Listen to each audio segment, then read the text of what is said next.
Okay, I am live and I haven't been live in quite some time. So it's been a week. I thought it was time to go live, and let me just turn on another video to begin the recording process. Of course, killed the battery out of this thing. Okay, here we go. Now I'm going to start this recording. So here is what I want to be able to touch base on. I just had a call with a fellow Collective 54 member, and we were talking about pricing and packaging and of course how talent can change how you create pricing and packaging, and then ultimately be able to change how you create margin in your business. Now, I'm going to speak from my experience owning tech enabled services, productized services, service based businesses. So I'm going to speak from that particular lens. But here's the nugget of gold, and I'm going to share my screen to give you something called the leverage loop. Here's the situation. There are a couple of ways of thinking about creating pricing. One is think of it like a pipe. What you're doing is reverse engineering the fully burdened cost of a person. And if you know your OPEX and your CAPEX well, you've been using time tracking software and your financial analysis is correct, you create markup. Option number two is a pyramid model. And in this pyramid model, you have project management, or in your instance, your existing ELT team, your vice presidents, your directors who are customer facing, and they're creating $500 an hour value creation. What you're doing with them is you're putting them in situations to be really successful, to maximizing the most impactful elements of whether it's a sales process, a marketing process, supply chain, operations, and so forth. You're putting them in a position to do everything that is most valuable to customer facing activities or intellectual property creation or product design and so forth.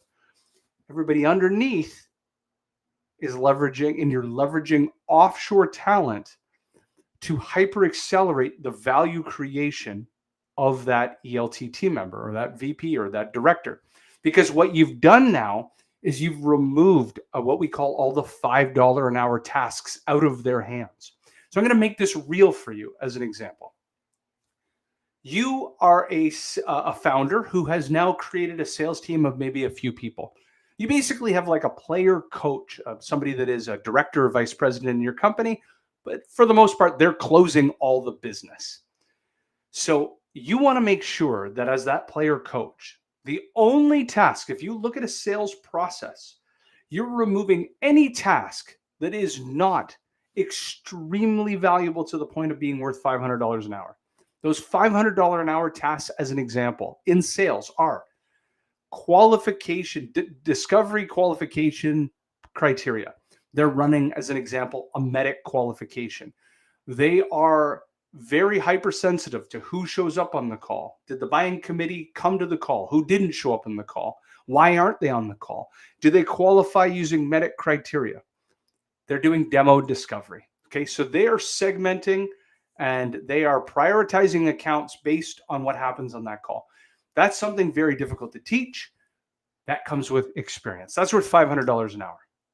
Another act, as an example, is wrangling up that buying committee to be able to get them to come to a consensus to negotiate a proposal.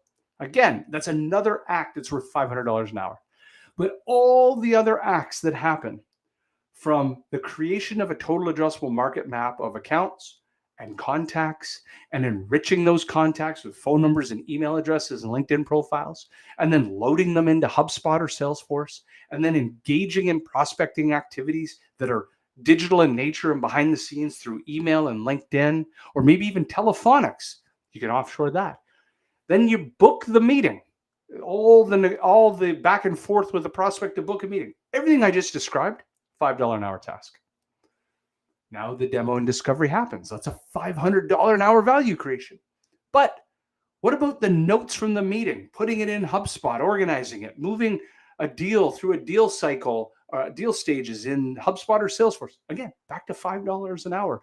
You do not want any of your teammates doing these things. So what I'm going to show you is a concept we call the leverage loop. Let me share my screen. And the leverage loop and hopefully you get a good sense of what this looks like. Let's see here on the leverage loop. The leverage loop is quite straightforward. I am a believer that pricing and packaging is actually a team sport. It is not owned by anyone, but there is an information exchange that happens over a series. And that information exchange starts at finance. But it started and ended actually with sales, providing a feedback loop. So let me explain this loop. Let's start at the beginning of a quarter. We're at the beginning of a quarter, and what's happening is to prepare for the beginning of the quarter, finance is doing zero-based budgeting. You're looking at everyone and everything that sits in the P&L, and you're looking at people, process, technology. And what you're not doing is porting over expenses just because you had it. Salesforce licenses, you don't just port over. People, you don't just port over. Especially people, you really want to start pulling apart their workload. And there are many things that each person's doing that's a $5 an hour task that we can remove from them. Maybe we don't need as many ELTs, directors, VPs, top of the pyramid.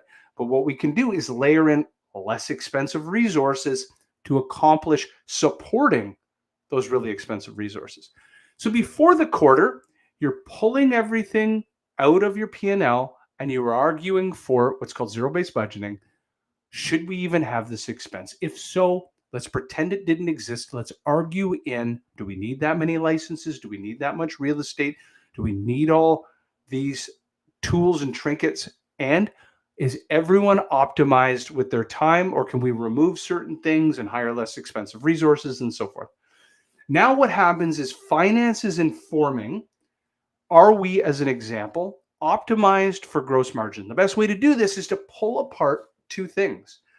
If you're using time tracking software, you're trying to determine you're trying to derive the cost of a person down to a customer, a project, a product, and a package. And are you getting the right kind of leverage out of a certain person working on maybe multiple accounts? And same with their management. So what you're going to derive is the gross margins as a collective and the gross margins down to customers and down to products and packages. And you're going to come to two inflection points. You're either soft on pricing, or as an example, you're on track with your expenses. Like you're looking at the seesaw. Are our prices enough to justify the margins that we need? Or are our expenses too high? And so something's got to give. But no decision has been made. Finance passes that information to product. Product and delivery looks at that and says, okay, we are either overutilizing people, so people being the basis expenses, can we reduce some of the software that we use, some of those operational expenses, or are there people that are sitting on the bench not being utilized, or can we improve our processes to get more throughput per person? So again, we're changing the expense equilibrium. And then also informing, maybe we are optimized in everything that we're doing. And I really do think now our only leverage is price. Okay, we pass that information to go to market. And we've all come to a consensus and we agree. Maybe pricing needs to change. Okay, so we go onto the website, we change products and services pages, the service level agreements, our pricing, our packaging, promotion. It's ready to ship. And then the last component is sales goes to market. And now sales is going to market and they're selling at this new price. And what they're bringing back has our volumes, velocity, and conversion changed. Because what you don't want to do is changing 30% higher prices for 30% less deals. You just end up in the same spot, or 30% higher prices. And then all of a sudden, what happens is your sales cycle stretched 30% longer. So your cash flow is the same. So at the end of the quarter, they take all that information and go to market and sales, and they give that back to finance. And you do this operational dance again every 90 days. The reason I'm telling you this is the power of what offshore resources provides is it provides you with a team that allows you much more flexibility and pliability to change up the seesaw.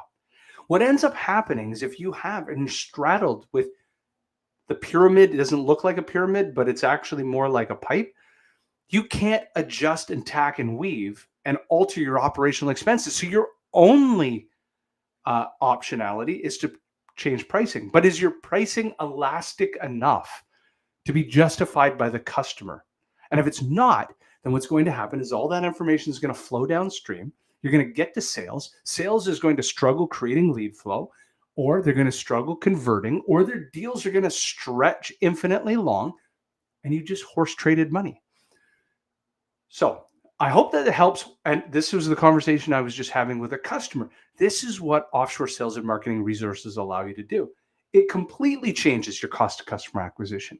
It completely changes your payback period. So again, you have more levers.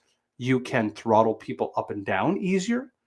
You can, as an example, adjust prices a little bit easier because your operational expenses are much lower, much more pliable. You don't have the deferred liabilities of big protracted severance packages and these giant employee benefit programs. You have talent that allows you to turn on and off like a light switch. So I hope you found this valuable. I hadn't been on LinkedIn Live or now Instagram and some of these platforms in a while. So I wanted to give you some ideas and some best practices. Hope you found this valuable. Looking forward to the next one.